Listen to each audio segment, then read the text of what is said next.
Hello, Becca. How are you? I'm very well, very exhausted. I'm fucking knackered. Well, I was trying to be really polite. I know you sent me a text saying, "Are we recording?" And I was like, "Right, okay, let's get it."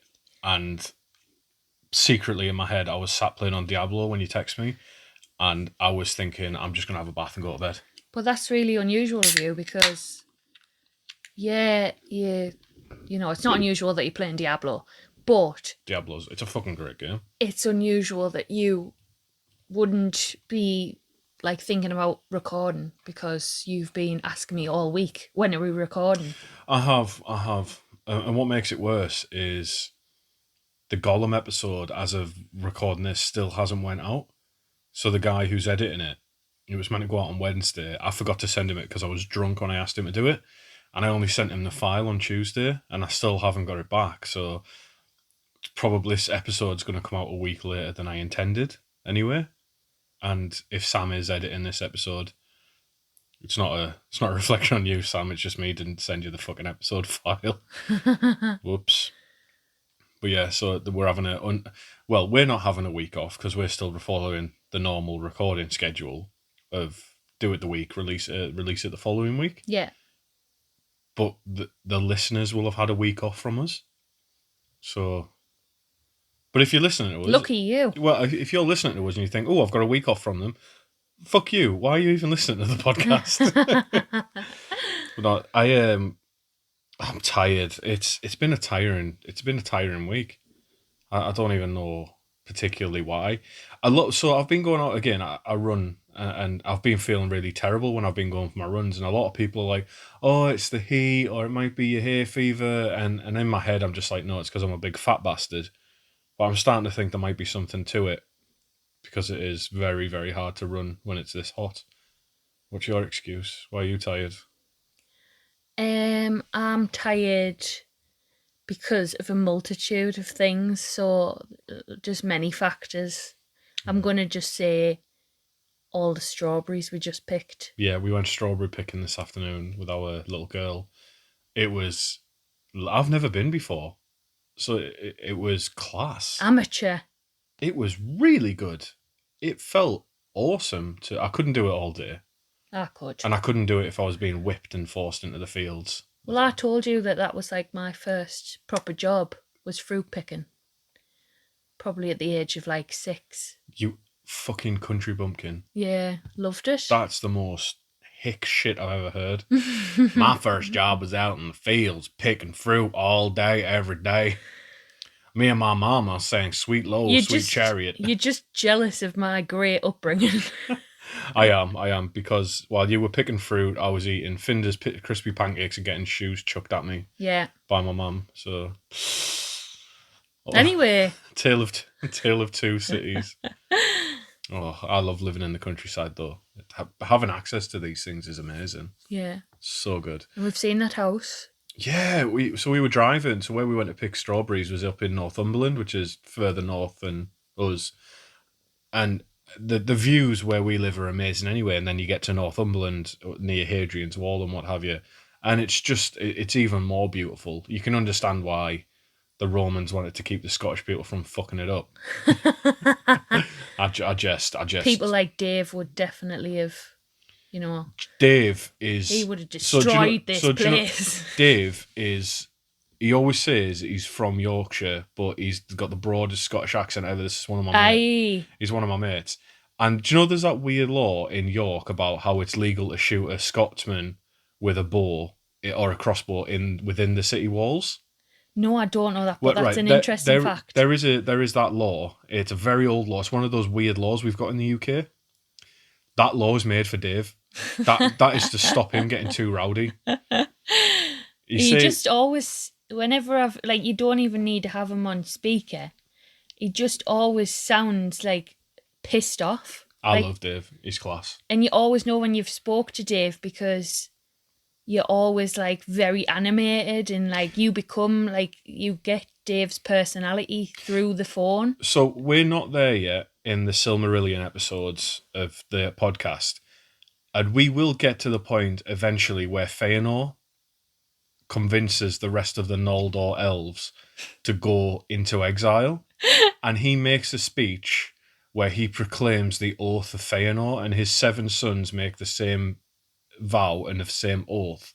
And they swear by Eru that they will chase the Silmarils to the end of the earth, and they will kill anybody who has them, who doesn't give them up willingly. I always thought that was fiction until I met Dave. And you think, if anyone could make a speech or get people riled up enough to go to war, it's that cunt. But let's just stop there. He is a great guy. So Yeah, he's charismatic. That's what I'm saying. He's class, yeah. anyhow, moving swiftly on to We're podcast. going weird this week. I accidentally stumbled upon a subreddit, and that took me down a bit of a rabbit hole of the weirder side of the Lord of the Rings fandom. Now, don't get me wrong, I use Instagram a lot more, and there's a couple of, I'd say, quirky accounts that like make me laugh, in that it seems to be real people who are kind of just dedicated to one aspect of the Legendarium, like the Tolkien Legendarium. Yeah. There's one, I think she's Spanish, there's a Spanish lass who follows us, and I follow her back, and her, I won't like call her out, but her whole account is about how much she loves Frodo Baggins, and she dresses like him, and every post is about Frodo, and it always makes me laugh, and I consider that like cute, quirky. Yeah. It's kind of like, that's adorable, you go girl. There's another account, however, that mentions a fan fiction she just got finished writing. And that folds into what I've found and what I've been researching, because her fan fiction is not so much, here's my cool original story set in Middle Earth. It's more along the lines of, Ooh, here's the weird stuff that makes me come, set in the Shire. And that's not, and so I will say this. With copy pasta or stories on the internet, there's one for every fandom. If it's Rule 34, if it exists, there's porn of it, right? With this, Lord of the Rings, the caliber of the written word is generally much higher. You don't find, I was looking for the low-hanging fruit of fan fiction. I was looking for that. Do you know that copy pasta of Who Was Fawn? Yeah. I was looking for the Who Was Fawn of Lord of the Rings, and there isn't any really terribly written, terribly spelled fan fiction that I could find. The people who are fans of Lord of the Rings are of a higher caliber grammatically. Yes, their prose is immaculate, but the content is sus, to use a Zoomer term. My story began with trawling a Reddit thread, just having a look at, it was Silmarillion memes, and someone had posted a picture of Sauron and Morgoth together, drawn like anime boys. Okay. And I believe the scientific term is yaoi, which is homoerotic anime. And I'm sorry. Even that word sounds a bit Yeah, yaoi. And for any weebs out there, if I've got that definition wrong, I'm sorry. But I'm not really sorry, you degenerates. But as far as I understand, yaoi is depicting 2 anime characters in a homoerotic way. That's what happens. That is the noise that Sauron makes when his ring. Oh, there was some of that. When his ring is being compromised. Yeah, there's this whole. There is this whole. There is this whole. There is just a whole subreddit community, and the subreddit is. Do you know there's the fortress of Angband, which I've mentioned? Is it gangbang? Well, no, it's called Angbang. Yeah, see, that's weird though, because every time you've said that word, I've like the place, I've always in my head like had a chuckle and thought gangbang, but I've never said it. Obviously, I'm saying it now, so. But I've always thought ultimately like gangbang, and I've just chuckled to myself because I thought I'm not going to lower the tone. But clearly there are people out there that have thought the same. Yeah, they are. Whew, oh boy, it's crazy. So yes, I found Angbang, and from Angbang, kept going, and I got a bit of starstruck as well. I had a conversation, no, not starstruck. I had a conversation on Instagram with one of. I just happened to get talking to him. Was one of my favorite YouTube creators for Lord of the Rings, and it's Tales of the Ring, Tales of the Ring, I think his channel's called. No, his Instagram's Tolkien Daily Dose, but he makes those videos where you turned it off because you said it's too much like a documentary, whereas I loved it. Do you know the one where we put the I Knew Lindale episode on? Oh, yeah. And it was like really well animated, but you were like, Yeah. it's too much like a documentary for me. Yeah. And I got talking to him, and I was telling him about the weird shit that I was finding, and he said, first of all, he was jealous that you were open and receptive to it, 'cause he said his girlfriend wasn't into Lord of the Rings, and he couldn't really teach her much about it, which is a shame. Let's get together over drinks, Yeah. and I will try to make it more enjoyable. Hell yeah. And yeah, from that, this episode idea developed where I thought, let's go and have a look at some of the weirder side of the Legendarium. Let's have a look at some of the weirder fan fiction. So, my lovely wife, what we're going to do this evening is we're going to take turns reading select excerpts. Oh, no. From some of the Lord of the Rings erotica that I found. And some of these websites... We don't have to read it in like an ASMR type way, do we? Just get really close to the microphone. Yeah, and like sort of like go like this, like... Oh, just... What? I can't do it. Yeah, let me try. I mean, it's raining outside at the minute. That's so that true. would be a good effect. Like the rain on the window. You know how you can get those, like I always play YouTube, like coffee shop. Yes. Where it's like jazz and it's raining outside the coffee shop. That sort of vibe. That's what we need, cozy. Oh, yeah, definitely. Yours would be against a roaring fire. Yes. Anyway, I think we're getting off track. I've got a few select excerpts, and shall we go through them, and then, after each one, shall we discuss how likely you think it would be law-wise? Go on then. Oh, jeez. So I'm going to give you the first one, and I'd like you to do voices. You're going to give me the first one? You're going to read the first one to me. Right. And while I've got to do voices. While I touch myself. Do you know, weirdly, this first one was actually a little bit horny. Once I stopped laughing, I was like, damn. I can get on board with this. I thought, like, change the fucking names and put it on Literotica. Like, put it somewhere. Put it on a proper smut site somewhere else and change the names. Take all the references away, and you have got talent, my friend, who is ever out there. Out there, they're just out there. They're wearing their tunic. They've got harp playing in the background while they're typing away, thinking that they're a genuine author. Aww. But this first one is a pairing of Thranduil and Melian. Melian, for your benefit, Rebecca, is the mother of Luthien, of Beren and Luthien. She was married to King Thingol, who you will notice is not Thranduil. No. Now, Melian is in Maiar. She is one of the Maiar, and she married an elf and one of the only Maiar to reproduce. And they ruled over the realm of Doriath in Beleriand.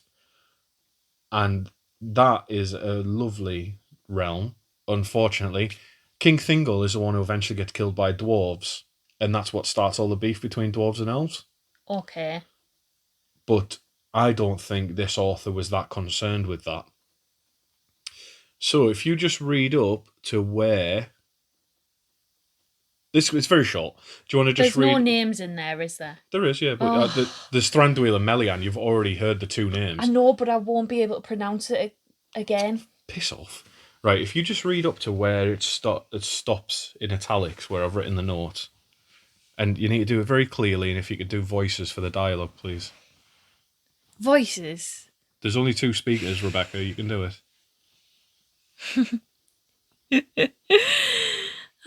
So these are both elves. No, one is a Maiar. One's a Maya. Right, One's an elf. okay. That's Legolas's dad. Thranduil. Thranduil, yes. Okay, right. I can't do the voices. You got to do the voice. No, Your Highness. Thranduil looked almost defiant, if not shamed. And there is me, thinking you were going to tell me about all your conquests. Cat got your tongue? She flicked her own nipple, breast shuddering a little. Thranduil didn't say anything, rather looked away for a moment, shifting a bit in his seat. Do you want to fuck me? Melian asked, plainly, hand still on her breast. Thranduil looked back at her, as if agonising over the answer. You are married to a King Thingol? A good answer. Melian smiled again. Clever boy, but do you not know the Queen is prone to taking a lover or two when the mood hits? I ask you again, do you want to fuck me? Thranduil's father did live in Doriath,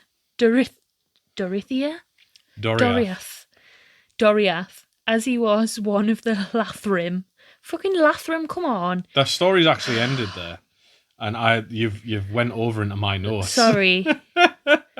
Anyway, so it was just the fuck me bit. Got right into that. You just kept going with the script. I thought you were going to start improvising. To be honest, like I just love a bit of dirty talk. So that was just dirty talk, really, but sort of more Old Englishy feel. Oh, like what's that one? Is it called like The Miller's Daughter or something? Where it's like a really, really old smut, and it's from like the 16th century. I don't know, but there's some sort of poem that you've heard me listen to. Oh, like the Goblin King or something. Yeah. That goth girl reads it on YouTube, doesn't she? Yeah, and she doesn't slur words, but she speaks very slowly and quietly and whispers, and she taps her fingers on the page and things. Yes, I remember this. I remember thinking of it as a challenging wank. Right, let's bust this myth. Let's fact check this. Could Thranduil have fucked Melian? Yes. Could he? Yes. You don't know anything about either of them. Yes. It was rhetorical. I feel like he could. Well, we know that Thranduil's father did live in Doriath. And Thranduil's father was one of the Iathrim, which means the elves of the forest. They lived in Doriath. So Thranduil's father definitely lived in the First Age in Doriath. However, there's not enough information because Thranduil might have been born in the First Age, or he might have been born in the Second Age. We know that by the time of Lord of the Rings, Legolas is about 2,500 years old. So Legolas was born in the Third Age, meaning Thranduil had to be born before that.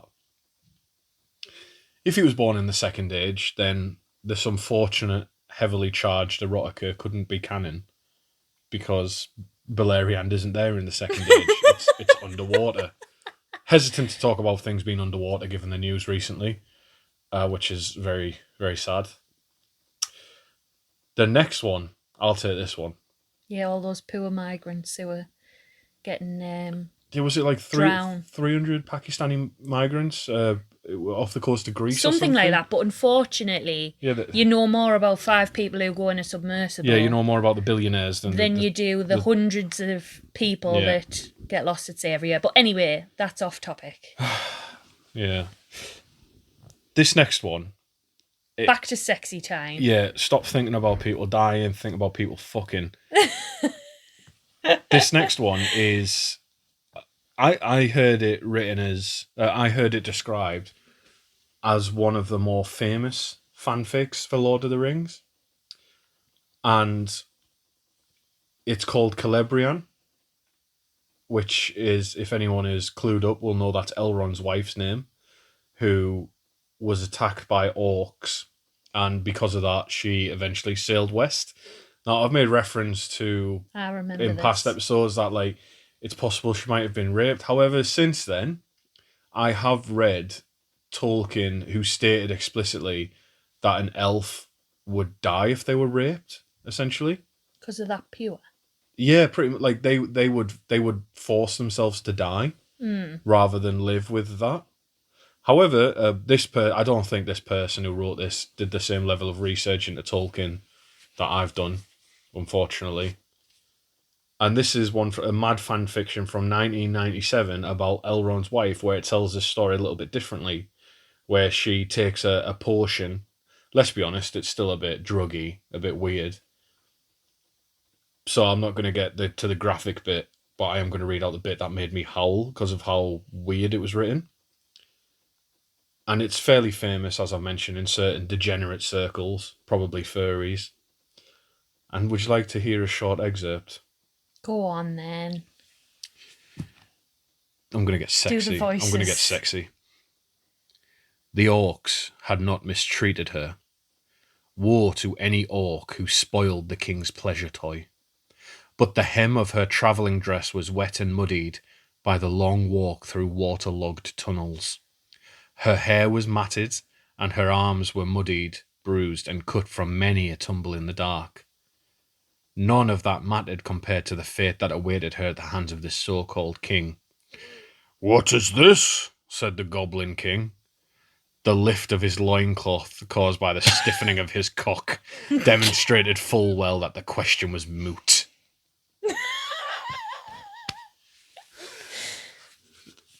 Orcs wear armour. We know this. Why is this cunt just wearing a loincloth?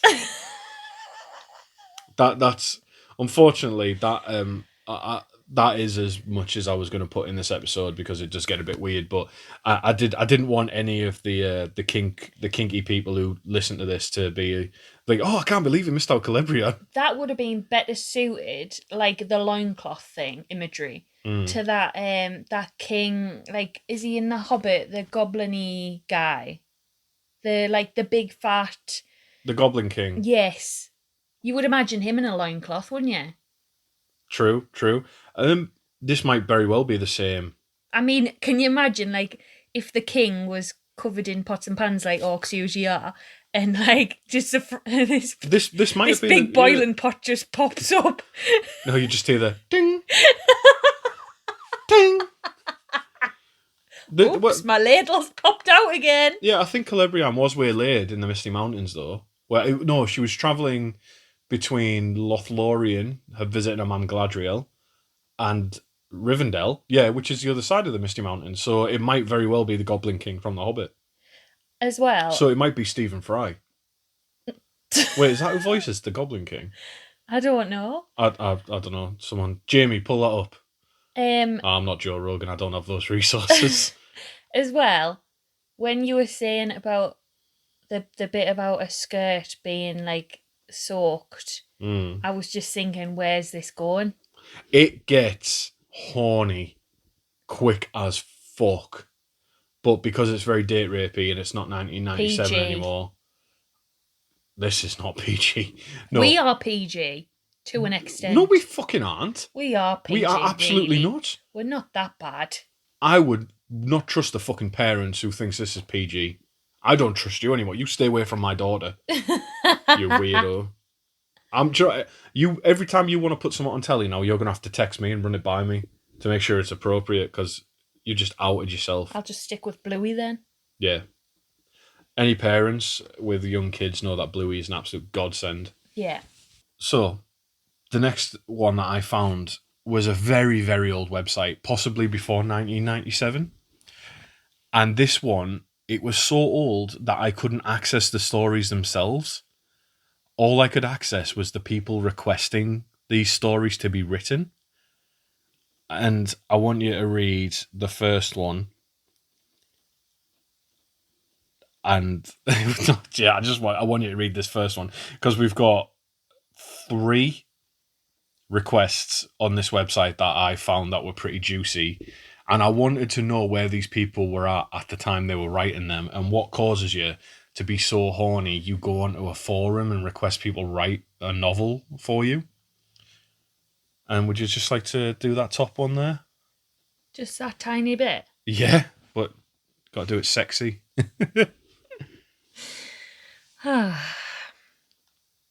Aragorn is in the shower and can't get warm.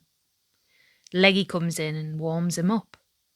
Obviously, this has to be NC-17. What does that It's mean? an American age rating. They move out of shower and play tag, where the home base is the bed. Oh, and Leggy has to do the talking. It's only fair. No, quick fact check. I don't think showers existed in Middle Earth as we would know them.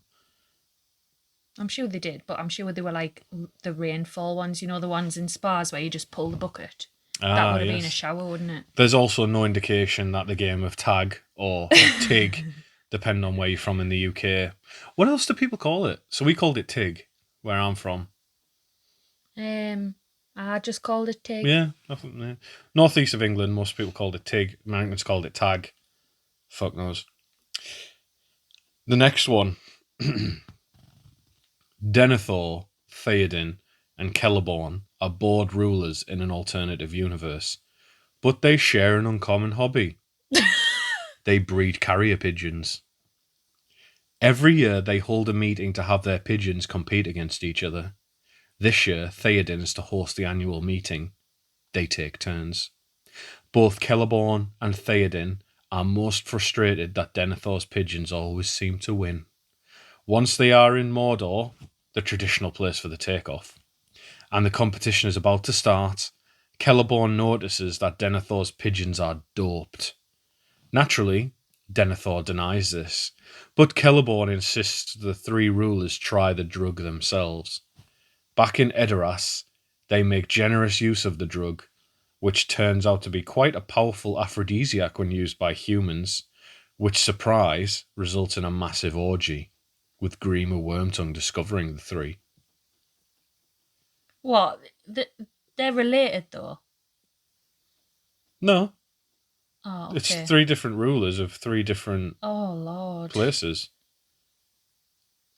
Just Celeborn's Lothlorien, Theoden's Rohan, Denethor's Gondor, and this person really wants them all to race carrier pigeons. Right, well, that makes it a bit better, okay? Because what I was thinking was something else entirely, so we'll just ignore that. Yeah, interesting start. I like it. I like the enthusiasm, and I like the originality. I don't know if carrier pigeons exist in Middle Earth, but I would think they would. That doesn't seem too far out the realms of possibility. No. I will give them that. I mean, Harry Potter, he had owls. So... Well, Harry Potter's also based in quote-unquote modern times. Yeah, but it's got the sort of medieval-y aspect, hasn't it? Harry Potter, it's kind of like the wizards never progressed past like the 1850s, pretty much, which is unusual. Surely earlier than that. Anyway, but I feel like that's possible. That is quite possible, and especially if like a lot of the animals in Middle Earth are like sentient. They are smarter generally. Yeah, they are. Yeah, that's probably one of the more realistic ones. Now, this is what I'd consider the second to oddest one. And the oddest one is that we've got two more. Becca's going to read. In fact, Becca, I'd like you to read them both because they're just a bit weird. So, okay. If you just don't scroll anywhere on the rest of the page, and that's what I'd like you to read, is the bit in italics. When Boromir comes to their bedchamber for the night, he finds his brother in bed, naked and in a nearly hysterical state. Eventually, after much sobbing and incoherent mumbling, Faramir manages to relate the following. He had been playing with himself using a candle, which, whoops, slipped too far in and got stuck. Apparently, he cannot go to the wards, for then father would come to know, and that would be worse than death. But he cannot get the thing out either. Had been trying for almost an hour and has only made it worse. Initially, Boromir is completely freaked out. Why would you want to put something up your bum in the first place? Then, horribly annoyed, well then, go stick your stupid arse in the hearth. Maybe the candle would melt and leak out. But eventually, of course, he has no choice but try and help Faramir. Please make the process rather painstaking and embarrassing for both. That's an author's note there. That's a requester's note. Okay. And when it's over, Faramir would feel utterly exhausted and humiliated and be in dire need of some serious comforting. Needless to mention, by then Boromir would have probably warmed up to the idea of seeing his little brother from a somewhat different angle. Sorry, my reading is horrendous. It is, but that is... Well, yeah, I've never seen these before. I don't know what's going to be playing out in this. That's true. It's just that one is odd, to say Yeah. the least, because like they focus so much on the humiliation. Like, it's so weird. Some fandoms are weird, And the bit about sticking his bum in the fire. I think that's more like an exasperated, like, oh, go and stick your ass in the hearth then, and the wax will melt out. But It's still a bit. it's fucking weird, that one. There's some that I'll laugh at, but there's others that I'm like, you odd motherfucker. You need to go outside, I think. I don't know. It must be pretty old, Curious. but it's just it goes to show that people have been weird on the We've internet. always had gay people throughout the whole of history. Do you know what's weird? The thing is that, like, I don't know whether it's the time we live in, but didn't even pick up on the gay stuff so much as, like, why you so bent on humiliation and candles, you fucking odd bod. Anyway, Whatever floats your boat, as long as you keep it to yourself. Right, let's get back to some normal stuff and talk about hobbits and dwarves fucking each other. Right, come on then. This one, I'll give you some context to this one. This story is based on the premise that dwarves take debts very seriously, which they do, and that in this alternate universe, Bilbo saves Thorin's, Fili, and Killy's life in the Battle of the Five Armies.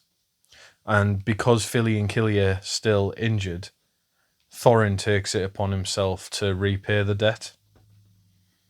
So let me just hand it over to you. Okay. Just read in italics again. Thorin raised an eyebrow and after a moment of thought decided to take a risk. Does the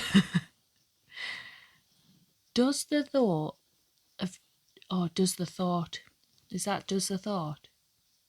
Do the voice though. Does the thought of doing these... Oh, God. Does the thought of doing those things make... I can't do it. You're doing well. Does the thought of doing those things with me make you feel uncomfortable? Bilbo took a deep breath and answered, No, just embarrassed. The dwarf nodded and let a small smirk slip onto his face. Although it's been a while since he'd had a proper chase, he used to be quite the rake in his youth. Bilbo reminded him of that. Have you ever done anything with a man before? He hesitated and turned pink. Well, I did kiss a man before, but that was years ago. And with a woman? I had sex with one woman, twice. That was also many years ago. Thorin nodded, understanding that the hobbit's apprehension came from a lack of experience and insecurity. I should warn you that my debt to you is official. The other dwarves know, and it's likely in the records by now. They'll wonder about it and ask if it's been repaid. In most cases, the debt is taken care of as soon as possible, but I suppose this is an exception, though I should be on my feet tomorrow. He paused a moment and looked down at the coy and lovely hobbit. Although he won't deny a physical attraction, he's found himself happier around the shorter man. It was a feeling he hadn't felt in years. Unless you change your mind, expect the first debt to be paid by tomorrow evening. There was another pause before he made a quick clarification. I won't fully have sex with you, Bilbo. A small smirk took over his features before he made one last comment. Not unless you ask me to. Bilbo looked up at him with an absolutely scandalised expression.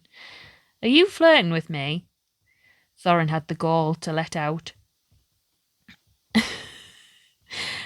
Thorin had the gall to let out a laugh. Obviously. You're a bit flushed around the chest. Are you all right? I love that one. Like, if he came onto me like that, all for it. Thorin's quite sexy in his own, like, dwarf way. He is, unfortunately, the one I read about, I accidentally stumbled onto one of Thorin and Bilbo having a baby together. And I tell you what is really weird. There is a surprising amount of stories that focus on Bilbo having the ability to get pregnant. There is a surprising amount there. I don't think he, like, you know, he, I just don't think he has it in him. I don't think the Bagginses are kind of strong enough to carry a child, if I'm honest. Weirdly enough, right? All of the, like, I've read like 2 or 3 excerpts of story. I didn't read them all. I couldn't fucking have read them all. I'd have killed myself. They all mention it's because of his Tuck side, his wild, adventurous Tuck side. Because Bilbo he's the son of Belladonna Tuck. I think his mum's called Belladonna. But yeah, he's the product of a Tuck and a Baggins. But obviously he takes his dad's name. And I think his dad's called like Bongo or something. I bet he has been bongoing. Aye, but no. So yeah, it's weirdly you say that. Oh, I don't think a Baggins would have that in him, and a lot of the stories mention it's his Tuck side that does it. It's just like such. Samwise Gamgee is like he is all man. He is Sam's class. It's just I don't know. It's weird. Like I've never understood when people write about like that male impregnation type. It's fucking 2023 now, so we've got pregnant men left, right, and centre. To be fair, I think it was Women's Health or something, or is it like Vogue or somewhere? They have put like a pregnant man on the cover. Yeah, yeah. I mean, once again, whatever floats your boat. Yeah. So as opposed to there being any transgender, it's just more like in these stories, it's a biological man who gets pregnant, having a baby. Yeah. Obviously, something that's not possible. You don't know though. This is Tolkien's universe, and he didn't specifically clarify that. Should he have to? I mean, I feel like if he was alive, he would want to be dead right now. If I'm honest, if he. I think you could say yeah, true. He was a fairly progressive person in his way. Like he wasn't. He pushed back against like racism and etc. And Aragorn is held up as the ideal of a man who's not toxically masculine. Like his masculinity without toxicity. A lot of the time, is that's how Aragorn's held up. And which is fair. Dude, Aragorn's he is a stand-up guy. I mean, however progressive you are. That's the thing. Tolkien was very progressive, but to then like imagine he came back to life for a day and some cunt showed him that. Well, first of all, I would just think that he would be like, but really, scientifically, how is that really possible? I'm imagining a scenario where Tolkien gets brought back to life for a day, and then someone says, "We made movies," and he's like, "Oh," he's a bit upset because of the way about the Peter Jackson movies, and then someone might have to explain to him that unbelievably is what we consider the best of your works adapted to film. Nobody showed him the Smut stories. Nobody showed him the Hobbit films. Nobody showed him Rings of Power. Fucking hell. Oh, yeah. Imagine the pain as an author. How would you feel? Like, my work reaches millions, but unfortunately, some of those millions like to imagine them all fucking each other. Yeah, I'm just imagining the pain of trying to birth a child out of the end of your willy. We saw a horror film about that, didn't we? Did we? Yeah, it was about that girl who had sex with that frat guy. and it was a bit Oh, date rapey. yes. And the part of the horror film was that he got Yes. pregnant and his cock burst and he died. And you've seen that it's happened again and again because like the parents are like, Yeah. "Oh, it's happened again." Oh, that would be terrible. Anyway, Aye. So that's the weirder side. What I consider of the Tolkien fandom. It's unbelievably there are lots of stories I couldn't in good conscience, and I'm not saying that as like a moral grandstand, but there was a story of Morgoth and Sauron where it's all about sex, but while they're having sex, like Morgoth is like essentially he's raping Sauron, and it's really abusive, but they're killing an elf at the same time, and it's really graphic about what they're doing. It's super duper graphic to the point where it describes like claws scraping against bone, and I was just like, I'm not going to read that one. bleh. Yeah, it's pretty fun. So I hopefully Let's just hope that we don't see in the news that there's a murderer out there, right? And he's like some sort of weird, or she is some sort of weird Ed Gein type murderer, and they find all these stories written down in a little book. yeah, true. Oh, You heard it here first. This person is going to go on to murder. like I said though, unlike most fan fictions, you can't fault the prose for most of these people. They're written fairly well. Like there's not a great deal of bad grammar. It's just the content's fucking weird. But yeah, if anyone's curious, there are websites where they've got these weird Lord of the Rings fan fictions. People are still writing them. Like a lot of the stories I was looking at had dates of what is it, the 23rd of June now?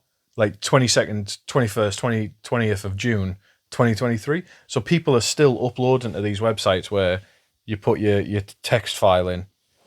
It's crazy. But I wanted to do a little lean into the weirder side of Tolkien. If anybody has any particularly weird stories they'd like to tell me about, you can find me on Instagram at a Drunk History Middle Earth podcast. Just search for us. Or you can give me an email at LOTRADHOME@gmail.com. Shout out to Kev, who emailed me this week. There's a guy called Kev from Utah. Sorry if you prefer Kevin, but I'm English, so you get Kev automatically. Kev, he said, "Good job on the podcast. I like what you're doing." I was like, "Thanks, man." And there's someone else who called Paxton, who I had previously communicated with a couple of weeks ago, who me and him had very in-depth conversation about law back and forth, me and this Paxton. I remember. Yeah, and I showed you the emails, and he was a lovely fella. Then Kev comes along, says, "I love your podcast, keep up the good work." I said, "Oh, that's nice, Kev. Thank you. What's your favourite episode? What's your favourite moment? Do you have any parts of the law that you'd wish I'd talk about more?" And he went, "Nah, I just liked it when you described going to New York and sitting on the toilet and your bollocks dipped in the water." Now that is some smut. I was like, all right, cheers, Kev. But he mentioned, he said, "I'm from Utah and I'm like 6 foot odd and the toilets are higher here. So I've never had that problem." Oh, well, he won't be travelling to New York now because of us. So now I'm confused. Why does America have different toilet standards? And this is a question for American listeners who've made it this far into the podcast. If you might have just come and are just cleaning yourself up and this is on in the background. God. Do all doors in America in the toilets have gaps in them? Like really wide gaps. So like, I mentioned it was Newark. It was Newark Airport we went into because it was in New Jersey. Yeah, so we had to and go. the Starbucks. Yes, and yeah. So we flew into Newark, and I remember because I was singing the Sopranos song in my head as we were going along. I was pretending I was in the opening credits. But everywhere I went in America, the toilet stalls had really big gaps in them. So there was LA, New York, Hawaii, and San Francisco. Is that like that everywhere? And apart from Utah, are there any places where the toilets are a lot higher? Is New York and the other places I visited just an outlier? Is that where the fattest people are? Because I thought it was low and wide for fat people. No, but they've got to squat down lower. Oh, See, shit, I'm yeah. not very good at squatting. You're I'm not not? saying I'm like overly massive or anything, but I just cannot squat. So You're surely if you're a bigger person, yeah. it would be harder to squat. Yeah, you're not like super obese. You're like what I describe as Right. a good personality. Just stop. I'm joking. I love you. I'm not obese. I'm obese. You're so rude. You are so fucking rude. Is this even going to go on the podcast? Because we've talked about absolute rubbish right now. I'm going to put out that it is just a relaxed episode. We've read some Lord of the Rings smut. No, I'm joking. I'll cut out those fat jokes. I feel like we should do this all the time. Yeah. Just smut of the week.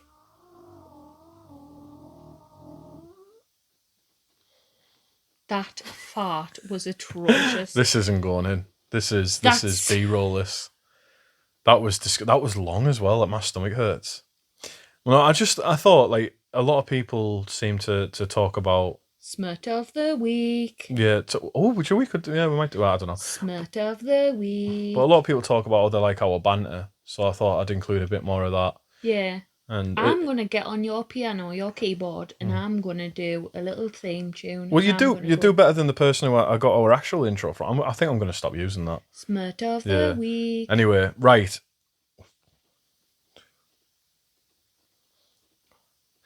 Okay, this episode's been a bit chaotic, a bit mishmash, and that's, to be honest, that represents the mental state of these mad cunts I was reading the stories of. I thought you were going to say like we were the mad cunts. Anyway. No, I don't think we're as bad as the people who write mpreg fanfiction, to be honest. But no, I hope you're having a good day wherever you are. There's no Tolkien fact this week, except an unverified one, that he was born in South Africa, and their family had like a helper. I'm not entirely sure on the time frames, but their family had a black South African bloke, a helper. And I think he was called like Samuel or something, but don't quote me on that. And apparently, it used to be common practice in South Africa or some African nations for the helpers who help rich white families to take the baby back to their village for a day to show everybody this like rich white baby as if it would bring them luck or something, and then bring it back to the family. And that happened to J.R.R. Tolkien when he was born. Well, it would have been like near an apartheid times, wouldn't it, in South Africa? He was born in 1890 something, I think, and then he died in 70 something. But yeah, Tolkien was kidnapped for a day when he was a baby. No harm came to him, obviously. It's just that the helper wanted to take him to show his village and then brought him back. Yeah. As the father of a toddler, I'd be absolutely mortified. But then somewhere deep down in my heart, I knew if she wasn't in any danger, I'd try and enjoy the break. As well, like, the help is often the closest person to you that you'd ever have. I can imagine for a rich person. Obviously, we clearly don't have help. No. It's like I watched an episode of Family Guy earlier with our daughter, and it was where Stewie visits a rich kid's house. Another is a rich toddler. And Stewie says, "Oh, your mum seems nice." And he goes, "Yeah, I think so. I've only met her a couple of times, though." Yeah. That's probably the person that you would trust the most, because you'd probably confide in them. Because you spend more time with them than your own parents or family. That's true. So, and actually, the family probably were like, "Great, don't need to think about them for a day. Free childcare." Hopefully, yeah. There's a lovely lady on TikTok who plays like she acts as if she's a very posh woman, and it's her getting her baby back every now and then. She's like, "Oh, hello. Are you the same child from yesterday? How are you doing?" She tries to shake the baby's hand, and then the baby starts crying. She's like, "That's enough for today, thank you." But right, we're going to wrap it up there because we've got things to do. Becca's on a hen do tomorrow. I've got the child all weekend, and I want some time to play Diablo before I go to bed. But no, that's a thank you and a good night or good day wherever you are from me, Chris. And goodbye from Rebecca. Have a lovely week. I'm going to train you out of saying it's such a fucking pain to edit out every time. This waveform's going to be even worse because it's come from the phone. I am sorry. This is how I speak.